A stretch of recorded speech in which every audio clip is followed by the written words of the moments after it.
Hey everybody, welcome to our YouTube channel. Please like, share, subscribe, and turn on those post notifications for our upcoming videos and episodes. Thank you and enjoy the show. All right.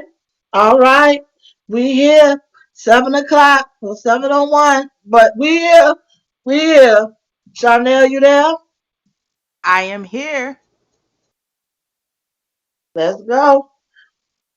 What Guess today is? what today is? Guess what today is? It's RedLine Thursday. RedLine Red Thursday. It's Line RedLine Thursday. Thursday.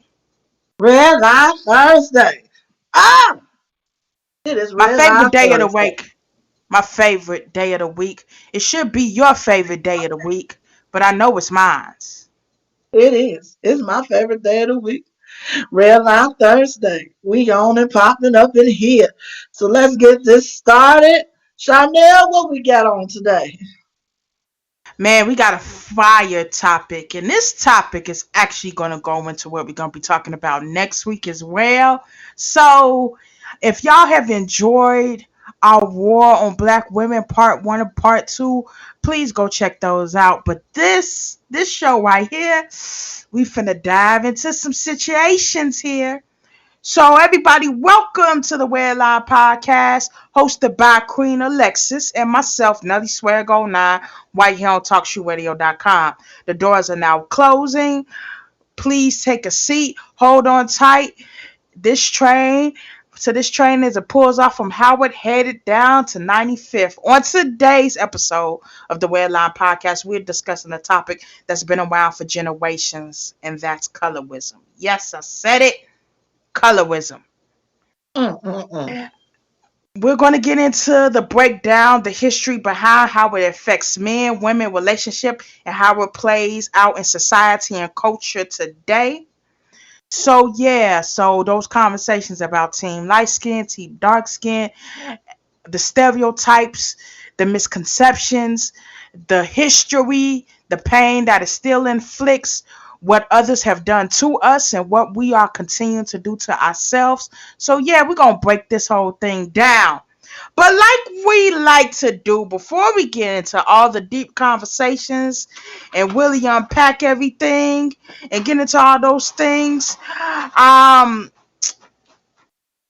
we're about to do my favorite segment, and I know it's yours. So everybody on TalkShoe, YouTube, Spotify, Google Podcasts, wherever you're listening from, say it with me, people. Say it with me. Loose You squares, said and and loud. loud. Brought to you by our very own Queen Alexis. So, Queen, I just know you got some for us this week. So, like you do every week, what is your loose squares and loud for this Wear Line Thursday? Go on, break it down for the people. Okay, so for my loose squares and loud, I have a question. For my dark skinned brothers, I just want to know this one thing. Like when I'm talking about dark skinned brothers, I'm talking about they chocolate, chocolate. Look like they came straight from the motherland. Like God they put the sun right up on them forever, and they just became chocolate and just dark and just wonderful. And I love y'all. Woo! I love y'all. Woo! Y'all give it to me. You give me my life and everything that goes along with it.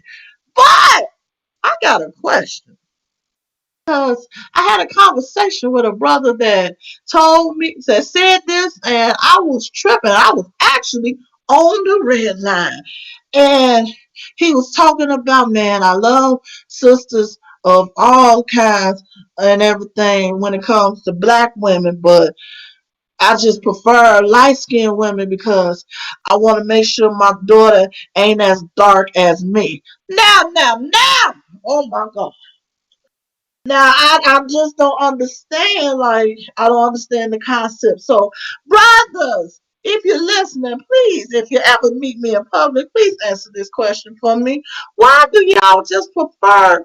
Why would you actually go for the light skinned women, thinking that your dark skin is not beautiful as God gave it to you. Cause baby, woo, if you ain't ladies, if you ain't never seen a chocolate brother, dark skin, chocolate, fine brother, they look good in every color, and they look good with in the sunlight, in the moonlight, and when they dry.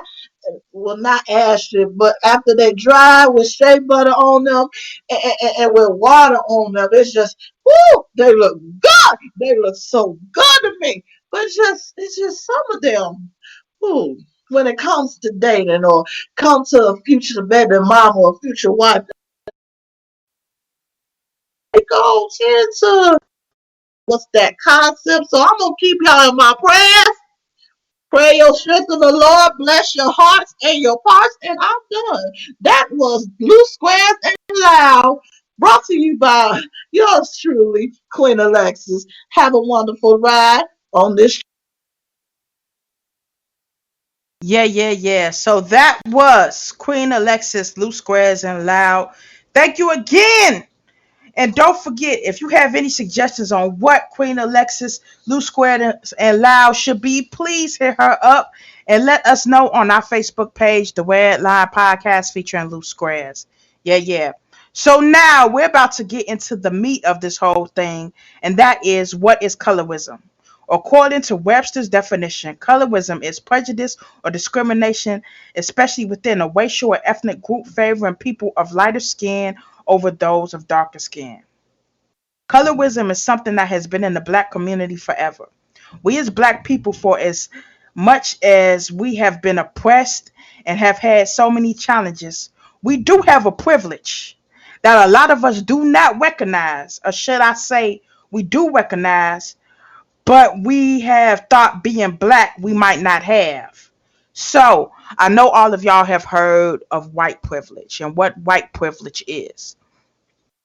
But us as black people, is for, like I've said, as much as we've been oppressed and had things go against us, we have a level of privilege that a lot of the times we know we have, but we say no, we're not being prejudiced, or we're not in stroking privilege because we are oppressed people. But remember, even, you know the saying, don't complain because you're blessed and somebody's situation might be worse. So there's a privilege, and that privilege is colorism in a lot of ways. So let's get down to it.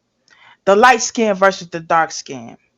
How did colorism surface? According to blackthen.com, in the United States, colorism was rooted in slavery. That's because slave owners would typically gave preferential treatment to slaves with fairer complexion, while darker skinned slaves toiled outdoors in the fields. Their lighter skinned counterparts usually worked indoors, completing domestic tasks, and were far less grueling. While the disparity, slave owners were partial to light skinned slaves because they were often family members. Slave owners frequently engaged in sexual intercourse with slave women, and lighter-skinned offspring were the telltale signs of these unions. While slave owners did not officially recognize their mixed-race children as blood, they gave them privileges that dark-skinned slaves did not enjoy. Accordingly, light skin came to be viewed as an asset amongst the slave community. And later on, after slavery, there was a thing called the brown paper bag test. If all of you are not familiar with the brown paper bag test, that was a test that was done in, I believe, the 1900s, where elite blacks and socialites, if your complexion was the complexion of or lighter than a brown paper bag, then you were considered all right to be socialized, or the misconception is you was more educated or you were more refined.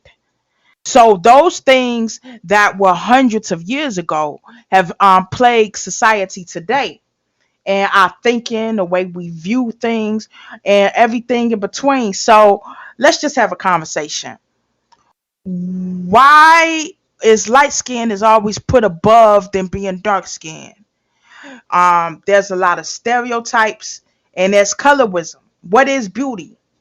You know, if you're light skinned, you're not always considered fully black. You don't live the full black experience. So they say you must be mixed with something. Like I'm a fairer complexion, and so is my daughter. But sometimes it's the when she was first born, what she mixed with? Is her daddy black? Is her daddy all the way black? Like I'm black, her daddy's black, she's black.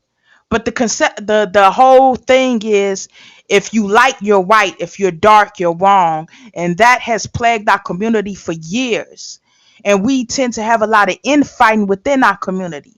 A lot of the times, us as black people, um we be so busy fighting amongst each other, whether it's skin complexion, education, economic status, or the lack thereof, or the lack less of, that we fight amongst each other and not being focused on the true enemy.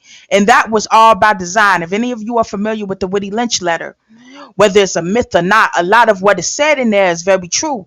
That you must have the light skinned slaves go against the darker skinned slaves, as well as if you guys listen to our good hair episode when we talked about having more coarse hair, or what's nappy hair, or the nappy roots of the situation. So I say all of this to say that it's so many things that compound against it.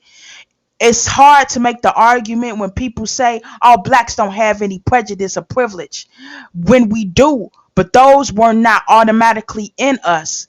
They were We were conditioned to have those things. So, for all of you out there, have you ever felt like you were discriminated against because of your skin complexion? Do you believe that light skinned women or men have it easy? Because there's stereotypes. There's the stereotype that the dark skinned man is rough and rugged and he's really what a man is. And a light skinned brother, he's sensitive, or he's cocky, or he's arrogant, or he's too pretty, or he's not manly enough. And even with women, oh, if she's light skinned, she's pretty, she's foreign, she's very exotic. If she's dark skinned, oh, she's ghetto, she's not refined, she's this and all of that. So, Queen Alexis, with all of that being said, what do you believe is the real deal with all of these things that us as black people, especially dealing with the subject of colorism, what does it stem from, or what do you feel like how it plays a major part in what we're dealing with as a society right now? Okay, well, first of all, I do agree with you, and I do believe that everything that we were taught and was instilled in us from slavery still affect us today, and it's been affecting us for the longest. And even up to now, we have this same problem with colorism. If somebody of a lighter complexion um, do something for the community, they kind of consider as the white savior. And everybody that got a darker complexion is like not grateful for one of us standing up and doing something for the community. Stuff like that. It's just always a separation. She too light, she too dark, she too in between. Those that's in between, like myself, I I've experienced, or even heard from my mother telling me when I was born, having my aunts, my great aunts that were dark skinned was like approving of me because I got so called quote unquote good color. At least she got some good color on her. What in the hell is good color? Like, are you serious? And yes, my mom is light skinned and my dad is dark skinned. Her mom was dark skinned and her father was light skinned. So just so happens she took her father's complexion, but at least it's like those who are brown, they'll be like, oh, well, at least you kind of cool, you kind of eye and everything, but it's not to those extremes.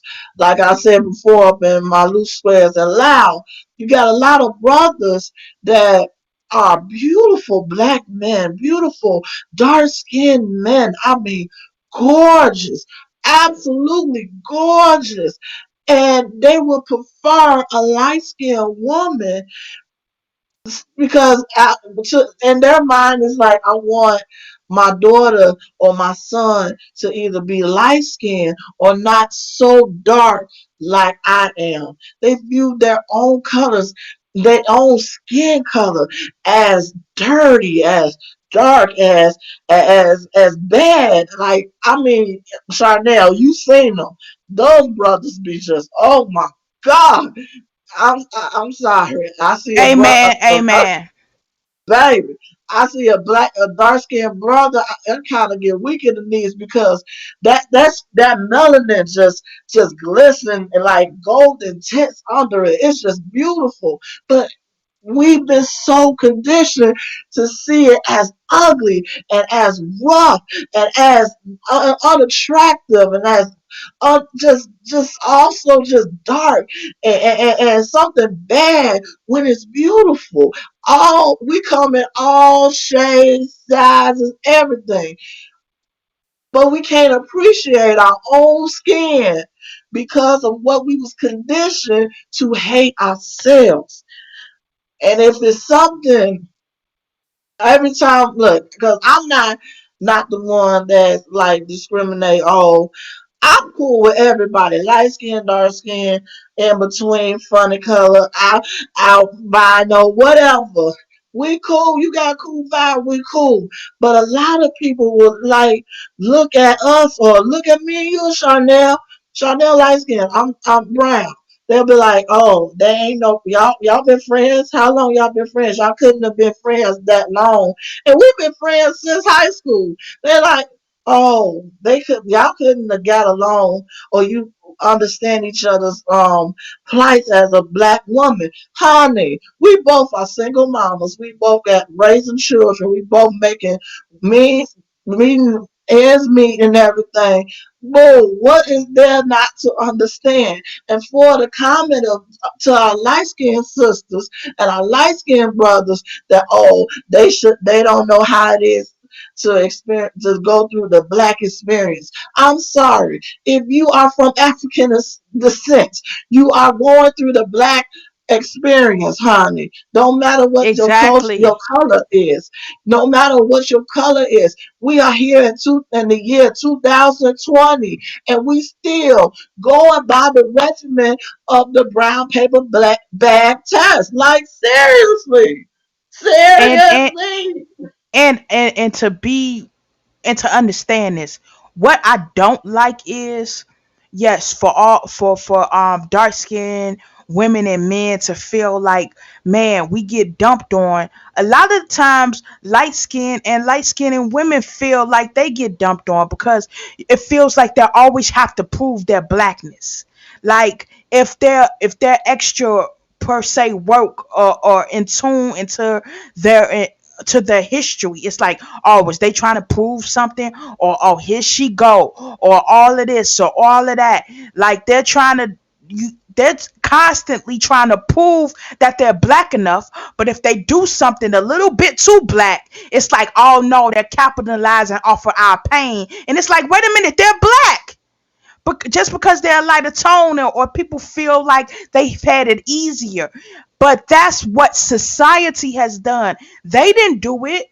And what we have to stop doing is discrediting our brothers and our sisters, whatever complexion, shade, tone that they are, that they're not living through a black experience. Let me tell you something. Like we've been talking about for weeks with Black Lives Matter and what the black experience is in America. Let me tell you something. If you a light skinned man, black man, or you're a dark skinned black man, the police don't give a damn. You're still a black man. Whether you're a Still a light black man. skinned whether you're a light skinned black woman or a dark skinned black woman, the police don't give a damn. They still see you as black. So Still which black. means they still see you as a threat. They don't go around saying, oh, because she light, oh, okay, we can let her or him go. Oh, since he's dark, he must fit the description. It don't matter. It No, doesn't. They see you the way they see you, and that's black. And for all my white people who are listening, listen here. Don't don't say, oh yeah, I got some black friends. They kind of light skinned, so I can kind of relate to them more. No, you can't. No, you can't. Their complexion might be light, but let me tell you something. You walk out there without sunscreen on, and they walk out there without sunscreen on. It's gonna be a difference. A whole They gonna difference. turn darker. You gonna turn red. It's the truth. And to like Not you were only saying, that, but go not ahead. only that, I want to piggyback on what you was talking about with the judicial system. As we can see, after after George Floyd's death, all these so-called Karens coming out.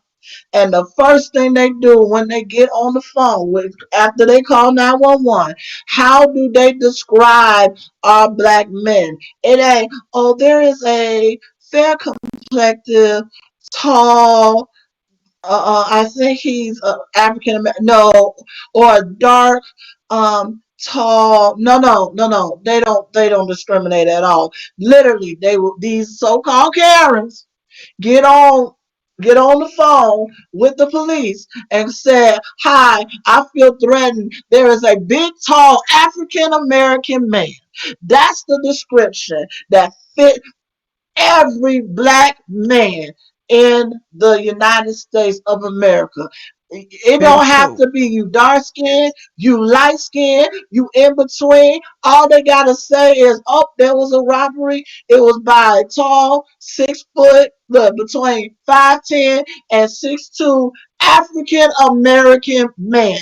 And guess what, who they picking up? They rounding up everybody. Everybody. Just that Because that that's the description description is of entire. every black man. And to what you were saying Everybody. in loose squares and loud, not just when brothers is like, I want to date a light skinned woman so my children don't have my complexion. There's women who say, I need to date a light skinned man so my children have good hair. Or Yeah. I can't date too dark of a man. Or we, like, all of us were ignorant at one point. We were ignorant at one point. When you was little, you was like, oh, look at darky, or look at blackie, or all of this, and Or Tar we did not.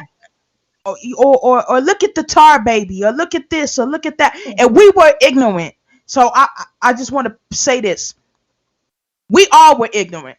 If anybody says they knew everything, they knew how to be correct, they knew about sensitivity, all of that, a lot of us don't know. If we were blessed to know, sometimes culture influenced us, sometimes the people were around influenced us, and a lot of times we don't know the hurt unless we have conversations. And us as black people need to stop being so defensive and not be willing to have these conversations. I And that's what mean, we're doing. And that's what we're doing on this. Like me and Alexis, when we have these creative meetings about what we're going to talk about, we might not always agree on what the position I take, the position she takes on the subjects that we're talking about. But we respect each other enough, and we respect each other's opinions and intelligence enough to be like, okay, I hear what you're saying. And then I hear what I'm saying. That doesn't mean she's necessarily going to change my views, but at least I have a different perspective. At least I go into a situation knowing more than when I than before. So we as black people, we have to start taking responsibility enough to have these conversations. It's uncomfortable, it's hurtful, it's painful as they are. And a lot of us are saying, let's stop living in the past. Slavery was a long time ago. That was a long time ago. No, because if the ramifications of slavery are still around today, that wasn't a long time ago. It still affects us. The Willie Lynch hmm letter still affects us. Jim Crow still affects us. The brown paper bag test still affects us. And it's still prevalent, and it's still here. We're still having these conversations in 2020 about who can really be black. Like, we're really having that conversation. Like, who really can say Black Lives Matter? Who really can speak for the people? Who really can do this or do that, who really can bring the culture and the content to the forefront for people to get a better understanding of. So, and that leads me into my next point, and that's the colorism stereotypes with dating and relationships. Okay, let's get down to it.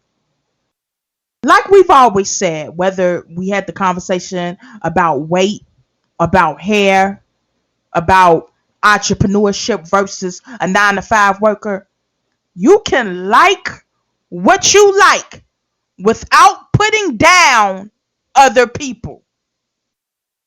So Period. let me repeat that again.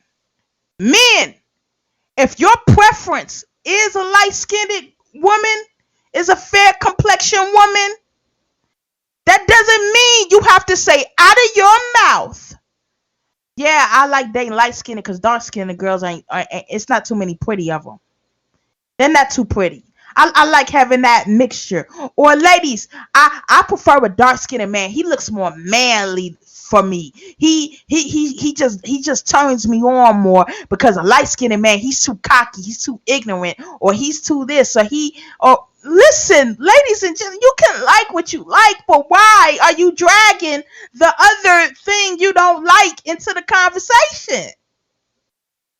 Like, what is that really about? Why do you have to justify your preference with the insult? Let me know. It Like, be cause it like that all the time. It be like that all the time, especially just not only just light skin with I want somebody light skin or dark skin. Light skin, I want somebody dark skin. Dark skin, I want somebody light skin. It's just all together. I think it's just how we condition, how society has made us think a certain way about a certain person that is African descent. Honey, I mean, let's just keep it 100. We get the whole light skinned dudes be too sensitive and everything. Boo, there's some dark skinned brothers that I'll be like, if you need to go somewhere and find some testosterone, baby, I mean, ooh, but it ain't got nothing to do with it don't got nothing to do with their hormones or they deal with their DNA makeup. It's just people can be just sensitive. It ain't a light skin thing. It's not a dark skin thing. It's just that person. But we don't get that because what's being presented to us is if, oh, these people too sensitive, too flashy, too arrogant. Light skinned people are too arrogant, too flashy, too arrogant, too sensitive. Or you have some people, some men that think light skinned women because they're light skinned close to white, they will be more submissive and then get their feelings hurt when you try that whole I'm gonna subdue you and to a light skinned sister and find out she ain't that so submissive. I'm just saying, don't get your feelings hurt, fellas. But the whole what really hurts my heart is I'm dating this lighter color, so I won't my child won't be so as dark. If I get somebody light skinned, either my child come out light skinned or just be brown and not so dark. Because from I feel like this from conception, you are yes, embedding into that child that no matter what, they're not enough. If they speak come on out it. light skinned, then you got a privilege. You got to show yourself. You light skin. You a light skinned girl. Or you a light skinned boy. You got more of a hierarchy and more of Opportunity. yeah support superiority over everybody else. And if you come out dark skinned, oh, because you get embedded, Life's just gonna oh, be you gotta so work. tough. Life's gonna be Your so life gonna tough be for so you. tough, and you got to work 10 times as harder because you so dark and they don't like your skin, and that weighs down on a child's self-esteem. I'm not good enough because I'm dark skinned, or I'm light skinned and I want to be friends with everybody. I like everybody, but they don't like me because I'm light skinned. Or you have some kids that would take on that persona. Oh, because it's embedded into some child that's light skinned, you better than everybody. So then they acting like they better than everybody until they get their feelings hurt, and then it's messed up. Or it's embedded into that child, you lower than everybody. You on the bottom of the totem pole. Nobody will ever love you because you are so dark. Who will ever love you? Honey, as their parent, you should love them enough to say, you are dark and you are beautiful. You are light skinned and you're beautiful. You are brown skinned and you're beautiful. Why? Because your whole heritage come in different colors, shades of color, and it's beautiful. Everything is about you. You ain't no big eyes, little U's, ain't none of that. But because we've been embedded in it for generation and generation and generation and generation, we keep on passing down this same old concept and poisoning our future generations to think that their skin color amounts to their worth. How much is their worth against our own people? See, we show discrimination and racism in our own community so much that shit. By the time they get out there into the corporate world with other races, shit. We know how racism feel like with our own. White folks don't even have to tell us, oh, you're black and you're a darky and you're a nigger and everything. We get it so much from our own, and it's not supposed to be that way. We're not supposed to tear down our own before anybody. We ain't supposed to be tearing down our own at all. We should have been. And I we Go ahead. should come together, because we should come together, because here's my thing. Us as black people, like I've said before, we have had so much amount of oppression and disparity on put on us, that I believe a lot of times subconsciously we do it just to maybe feel a little bit better about the stuff that we go through from other people. But then we're working against each other. We have our eyes off of the prize. So we go from, okay, it's systematic racism, it's white people, or not even just white people, it's just the white supremacy umbrella of all of that encompassed. We have our eyes on the prize of that. But then we get so diverted, like, oh snap, a light skinned person, oh look at them trying to tamper with the message, they trying to water it down, or oh look at this dark skinned person, they're trying to amp it up and be visual antis and be this and be like it. We get so caught up with not fighting the true enemy. We're fighting amongst each other, and we are shooting each other and delivering friendly fire to who we supposed to be fighting right alongside. Like, let's just keep Mhm. this 100% honest. Our greatest leaders, whether it's been Nelson Mandela, Malcolm X, Marcus Garvey, Martin Luther King, Hewitt P. Newton, whomever, they have been in all shades, whether light, dark, whomever. But their message was, it might have been delivered differently, but it was the same. Black equality, black power, black, Mhm. just black, just black Everything. everything. And we have to remember that, because we all go through the same thing. Like, listen, and don't get it confused. There are things in society that kind of tells you that you might be less than, or you might feel less than, or if you're this complexion then you're acceptable, because there are corporations that do that.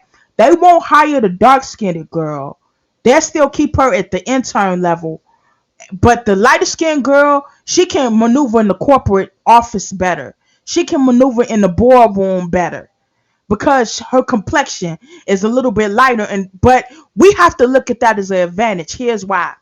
If they feel so comfortable letting that light-skinned woman be in the meetings and be on the board and have a vote and have decisions, they might get so comfortable that they'll forget that, oh, since she light, maybe she really not black. She not black like that. So then she can really see what it's really like, what the structure is. then she can bring that information back to her people of all complexions and help get them put on because she has a seat at the table. So instead of looking at it as an advantage when we see that, oh man, they just promoted the light skinned girl.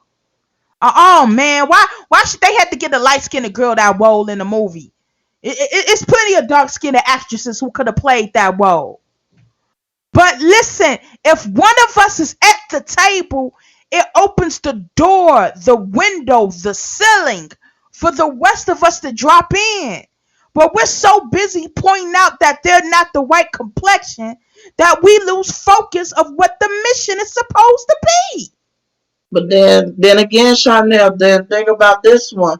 Okay, we got the sister or the brother that's light skinned that got a seat at the table, so they get to pretty much, yeah, what you're saying is they get to be counter, like pretty much do dual work as, oh, they do their work with white folks and with other races and everything, but also be as our spy. You don't understand. If they get privy because of their light, but their skin color, because they're light enough and their skin color is more acceptable to the white folks, and they become privy to some stuff, then a lot of people got to be on survival mode. Then here we go back into the 60s and the 50s and the 40s and the 30s and the 20s and the teens of the 19th century of having, even back into like slavery and everything, having to pass. And then get conditioned into that mindset so much that you have to think like you white. You have to act like you white, that you can't Yes. turn it off. So what is it really? Is it an advantage because we got somebody else in that seat? Or is it a disadvantage? What we call an advantage is actually a disadvantage for them because now they got to choose. Do I stay black? And do I take what I see, what I'm privy to, and go back to my people who ain't gonna listen to me, who gonna call me a sellout when, because I'm in this position and I'm in this situation and I got a seat at their table, they not gonna hear what I'm telling them that they about to do to us. Prime example, and I hate to say it, our former president, President Obama, he ain't that dark, but he ain't that Mhm. light. But for 8 years, you can tell on his face, he got privy to some situations and some decisions that was made that he could not come back to our community and tell us what the hell they got in store for us. Why? Because we was expecting him to be our Superman, to be our president, and only do for us. And when he couldn't do it, we call him a sellout. And, So and you know how what? do you And you survive? and you know what? That's very true. Because I've heard people say a whole lot of things. No, and people got to understand, especially when black people get into high power positions, they tend to they tend to they tend to know what's going on. Like President Barack Obama, he knew he was in rooms that he otherwise would have never been able to get into if he wasn't president, Ever. and he was able to find out things, and I believe he wanted to do more, but he had to play the game. But a lot of times black people get confused with playing the game to selling out. You have to Mm-hmm. play their game to make them comfortable, to let their guard down so you can influx your power. And Mm-hmm. a lot of times we don't see that. We don't see the mission as a people. We tend to not understand what we have to do. And we call him a sellout. Or for example, we and you're right, it does something to somebody mentally. Like one of my favorite movies, and if any of y'all have never watched it, go on Amazon, Netflix, wherever you can get this movie from. The movie called The Imitation of Life. That movie is It's about awesome. uh it's a great movie.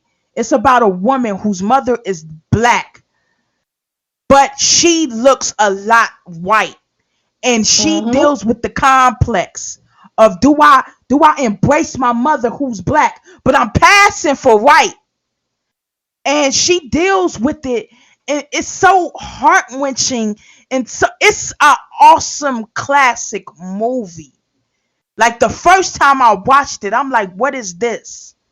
And you tend to kind of understand that struggle, like us as black people, we tend to think that, okay, our struggle is the same struggle. No, it's not.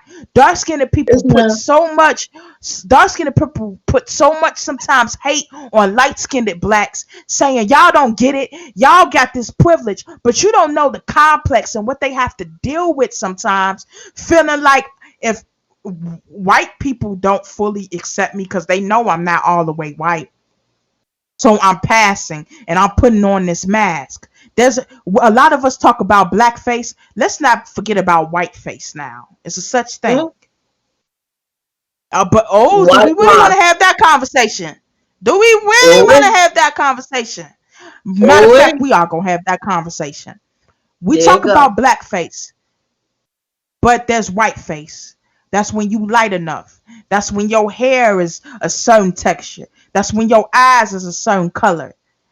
And you go into a certain room, you can play the part. You got the education. You know how to code switch and talk a certain way. But then you're struggling. Like, I love my people, I love being black, but the opportunities that I'm getting, but nobody will really understand what I'm dealing with. So we have to have sympathy and empathy, and that's a lot of times not taught to us.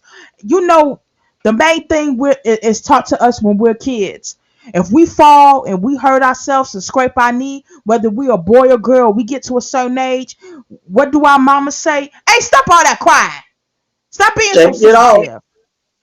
Brush it off. That's gonna happen in life. You gotta suck it up.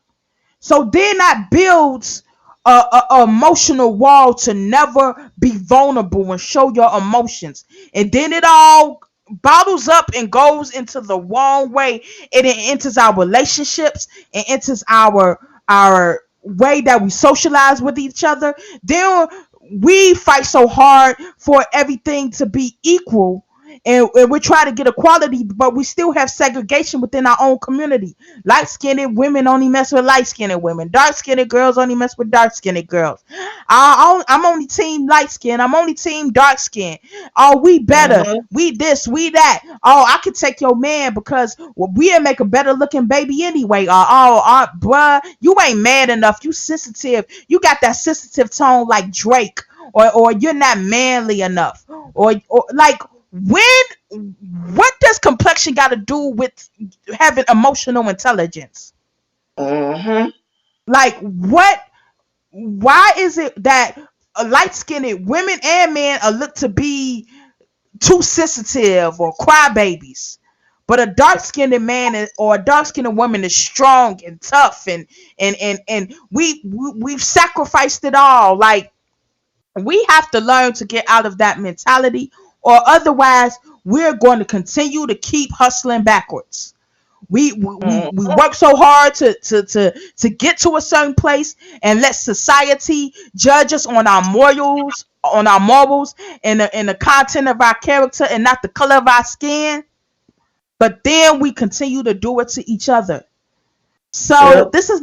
this to me, this is not the same debate as black on black crime. This is the debate on just being good humans.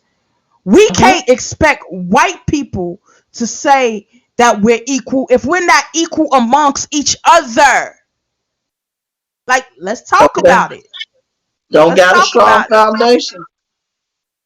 And we have to deal with that. So that leads me to this: colorism and culture and social media. So I know all of y'all have seen it, like if you've had Instagram or Twitter. Team light skin, team dark skin, whatever, whatever.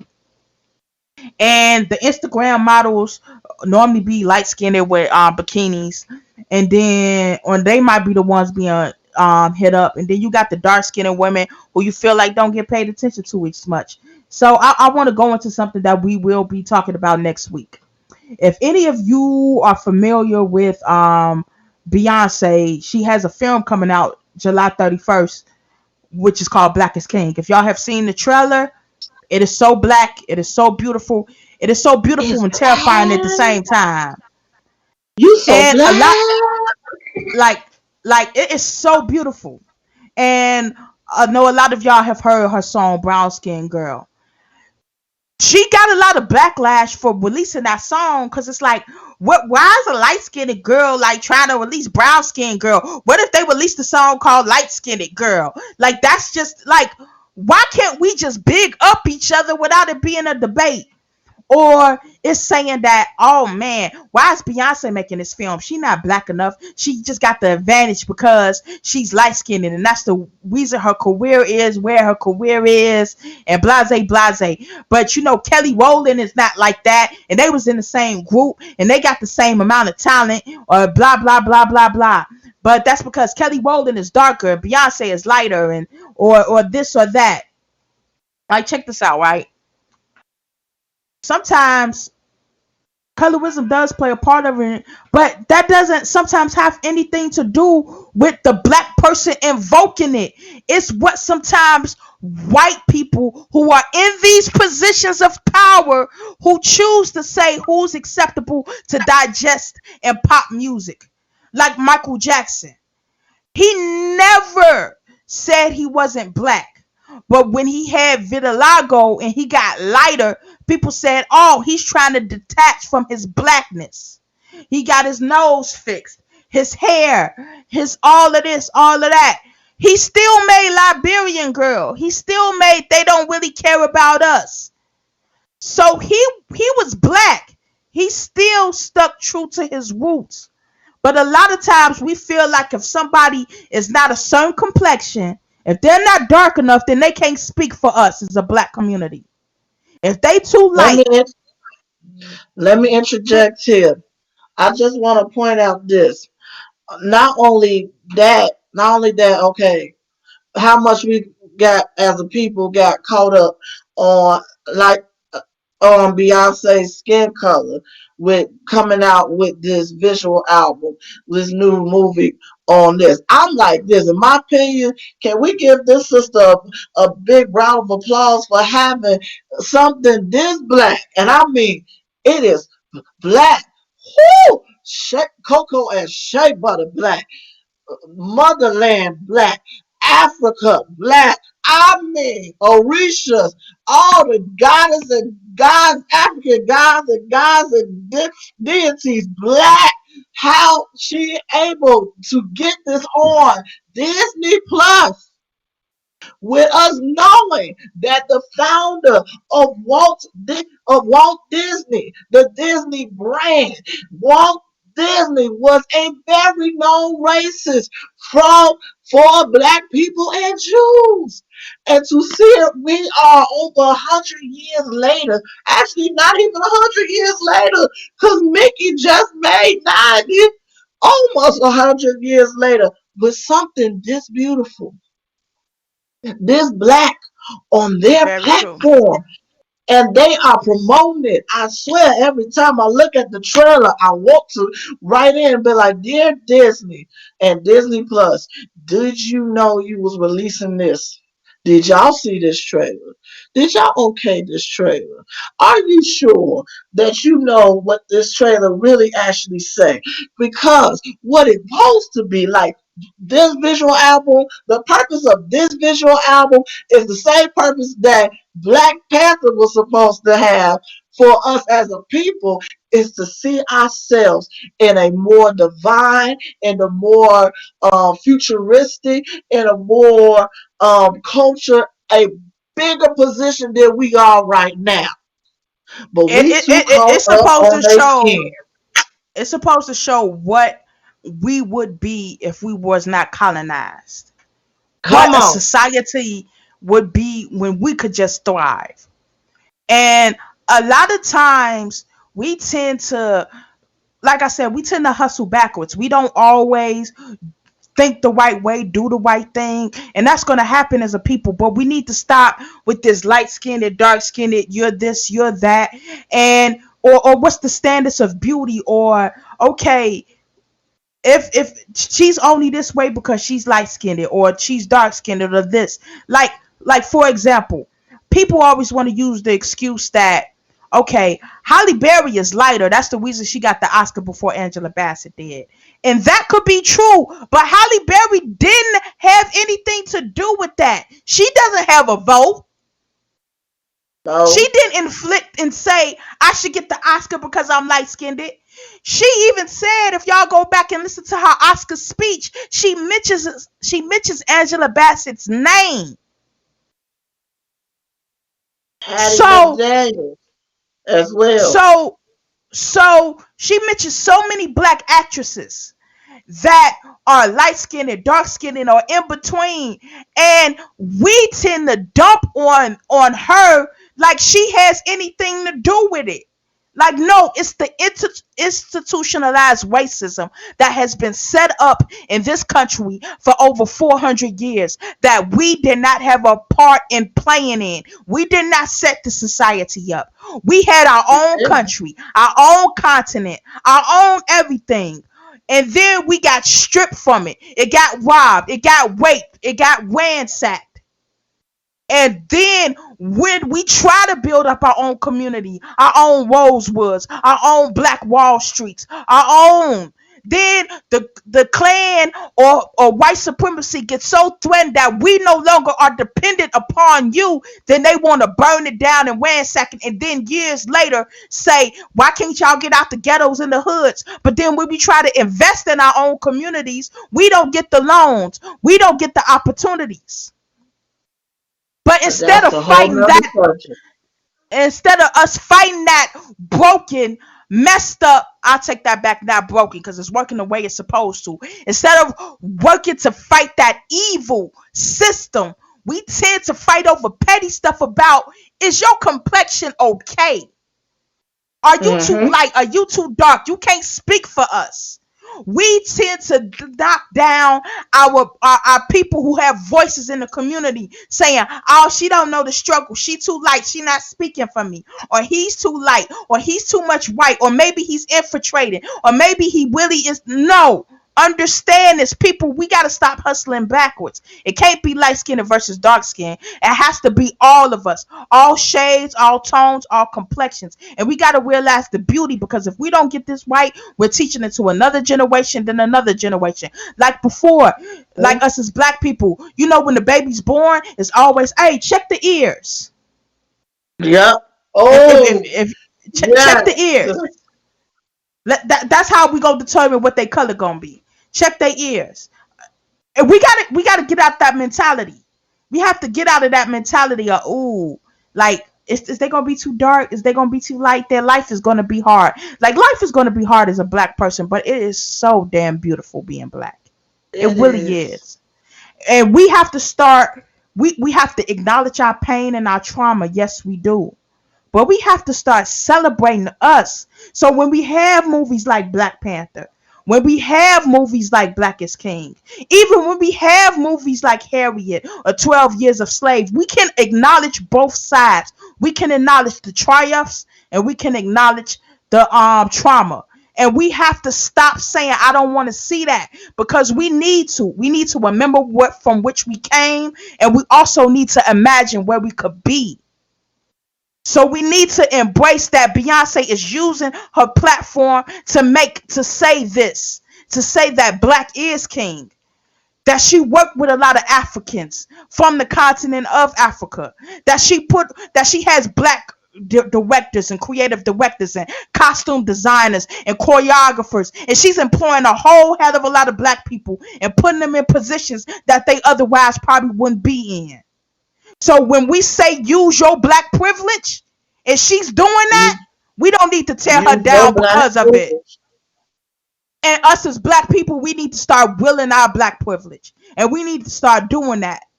Because once we realize how powerful we are, that's when they get scared. But we cannot be ignorant. And I just got one thing to say about being ignorant. I know a lot of you have, this is off of the subject a little bit, but I know a lot of you have heard about all the stuff that has happened with Nick Cannon and all the things he said and said he shouldn't have apologized. He should have stuck by what his truth was. And like I said, as black people, a lot of times we've been so oppressed and we've been so downtrodden that we don't a lot of times look that other people have been oppressed. Jewish people were in a Holocaust. They were hurt. There was trauma there. Yes, they got their reparations. Yes, they've exceeded and they've been able to build a society and been able to do things unbothered, unlike us as black people. But that doesn't mean we have to you instead of having us them as our allies, we have to we use them as our adversaries. We have to acknowledge other people's traumas and pains and realize that we're not the only ones suffering. Remember, white supremacy doesn't just say, okay, I don't like blacks, but Jews are cool. White supremacy doesn't like Jews. Do you realize what a swastika is? That's not against black people. That's against Jewish people. So I would say this: we don't need to dump on Nick Cannon for apologizing because maybe he got more educated. Maybe what he said was ignorant. Yeah, there was nuggets of truth in there, I do believe. But he's not a sellout because he's better off in that seat having those shows, being that creative director, employing more black people to be on Wild and Out than him not being in that seat and him building his wealth to maybe build his own network. But when he builds his own network, we can't complain and be like, oh, this is not like MTV. I'm not going to support it. You can't have it both ways. You can't say boycott Viacom, but if a black person has their own network, we're like, I don't know if I want to watch that. We can't have it both ways, people. We can't say that we want people to understand our pain and our struggle, but then we tend to want to be so woke and so outspoken that we don't acknowledge other people's pain. So we dump on them and we have this me first contest. Hey, my trauma hurts worse. We have more trauma. Like it's the trauma Olympics. We got the gold medal in trauma as black people. We have to stop doing that. And the moment we stop doing that is the moment we can rise and excel as a people. But man, that's just what I have to say on that. I mean, Chanel, are you trying to tell us black folks to stop playing victim to our own trauma? Hmm. Yes. Yes. We have Yep, to. I said it. Yeah, I said it. I surely did. Get mad at me all We you have want to to, stop but jumping over the it's got. hurdles like it's the trauma Olympics. Like, come on. We have to stop saying our whites have been infringed upon for years. The LGBTQ community, they don't deserve to have their whites before we do, or the Jewish community, or the trans community, or whomever. We need to stop competing, and we need to start completing the mission. Mm-hmm. Stop competing and start completing. Get educated. Don't sound like you woke. Actually be Be woke. educated. Be Actually woke. understand that speaking against Jewish people are not going to do anything for your struggle. Talking about that, they're salvages and we are perpetrating the same stereotypes on them that has been perpetrated on us. How does that work? But hey, Um, if black It people are not don't. ready to have that conversation, then they not ready to have that conversation. I'm But gonna add this little bit. I'm gonna add this little bit, and then we done. Not only that, but be educated enough, and also do what you learn from your education. And this for Nick Cannon. I love you, brother. Praying for your strength in the Lord, but still secure the bag. Secure your future. Secure your bag. Secure your legacy before you run off at the mouth. Black people, we need to learn how to think before we speak. I ain't gonna get a lot of amens on that. But if you amen, going there amen. ain't nothing wrong, ain't nothing wrong with being educated on our history. Because what he was saying wasn't wrong, but how he put it was wrong. Before you go and share the information to everybody on a platform that will be that is dealing with the mass media, make sure your shit is in order. And Do I'm not not run saying off do at the not, mouth. and I'm not saying don't speak your truth, because I was rocking with him, and I would continue to support him. And us as black people, we need to protect him at all costs and hold him down. But Oh what we yeah. have to stop doing is stop operating in this sense of ignorance that, oh, because he's black and he said something that we agree with, that if he apologized he's selling out. Like, no, like I No. said, he's better off being in those seats than him not being in that seat. And once he educates himself, and that's all it is, once he realized what he's saying, that he hurt a community, that he apologized for it, that's really what's being a man is being about. And same way with colorism. Once we become more educated about it and realize, hey, those stereotypes about light-skinned men being sensitive, or light-skinned women being too prissy, or not having a brain, or or they out here for everybody, and dark-skinned women being strong, or they're not is they're not as soft and they're more hardened, or dark skinned men being more blunt and more violent. Once we get an education and we can dispel and break those stereotypes and those myths, that doesn't mean we're selling out. I'm not selling out to my people by telling y'all to stop perpetrating your trauma and stop prostituting your trauma.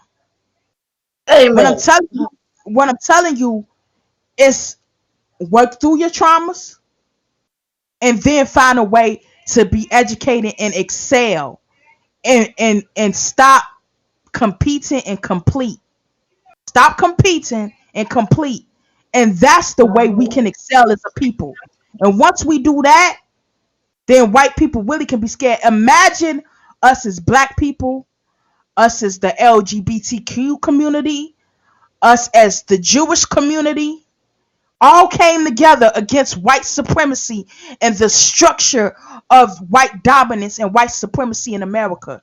Do you know how shook and radical that would be? But y'all don't hear me though. Y'all don't hear me. Mm-mm. That, the collection plate got a little dry. I don't think they putting in their tithes and offerings. But hey, it's okay. Hey, I we know got somebody enough feel. service. I know somebody feel. But Mhm. I just want to say this. We need to heal as a community. We need to be strong as one community, no matter what the shade or the skin tone is. And once we do that, we're unbreakable, unstoppable, and we can just win, baby. So, as we pull into the 95th Street station, please grab all your belongings and exit. This is as far as this train will go. As you head upstairs on the stairs, elevator, or escalator and head to your next destination, we want to thank you for riding the red line with us. Please come back next Thursday and every Thursday at 7 p.m. Central Standard Time right here on TalkShoeRadio.com. Our number again is 717-734-6904. Show ID 5'11", 65'19". Please call in. We'd like to get your views, opinions on these topics. We want to hear your voice. This is your show. This is not just me and Alexis show. This is the show for the people. And we're going to keep giving y'all this fire every and each week like we do on this Red Line Thursday. So you can also check us out on our YouTube page, the Red Line Podcast. Please like, share, and subscribe, and turn on those post notifications for all upcoming videos and episodes. Also, we're on Google Podcasts as well as Spotify. And don't forget to tell a friend to tell a friend to tell some more friends to like and follow our Facebook page for all upcoming events and show topics. Also, if you're interested in promoting your event or business or any other business inquiries, please email us at redlinepodcast2020@gmail.com. Also, you can follow me, Nelly Swag 09, on Twitter at Nelly Swag 09, on Instagram at Nelly Swag 09, as well as on Facebook as Nelly Swag 09, or you can send me a friend request on my personal page, Charnel Nelly Logan. Um, and just reach out to me. Let me know what you like. Let me know what you like to see on the show. What topics we should be discussing. What should we be doing? What should we be saying? How we can make this platform to help out the community and all of those things. And yeah, just let me know. Hit me up. And Queen Alexis, tell the people where they can find you, your upcoming events, your shows, what Soulful Entertainment Productions is doing. Just let the people know, you did. One, y'all can find me as usual every week, 3 times a week, Tuesdays, Thursdays, and Saturday of every week. Tuesday nights at 8 o'clock on my own open mic platform called the Madam Queen's Court Open Mic. We are on live 8 o'clock this past Tuesday. Y'all need to come in and listen to these artists come in and just straight clown, slay the mic, blaze the mic, kill the mic. It's just over with every Tuesday, and I have to rebuild it on for the next Tuesday. So call in on Tuesday night at 8 o'clock for the Madam Queen's Court open mic night at 8 o'clock. The number is 717-734-6904. The show ID is 2864394 raise your hands. You can push star 6 to raise your hands to get online, or you just can listen and hear these artists come in and just release and vibe with us every Tuesday night. And then you can come over here on Thursday night at 7 o'clock. I'll be right here with my girl Nelly on the RedLine podcast. And then on Saturday night at 8 o'clock, it goes down on Saturday night. Y'all don't want to miss Saturday night. It goes down in the Mad Hatters talk show with my boy, myself, hosted by myself and my boy Devontae Davis, and our new host, Mavis Davis, the Angry Honey. And this Saturday, you don't want to miss it. We are going to discuss the trailer of Black is King, but then we're gonna have some church talk.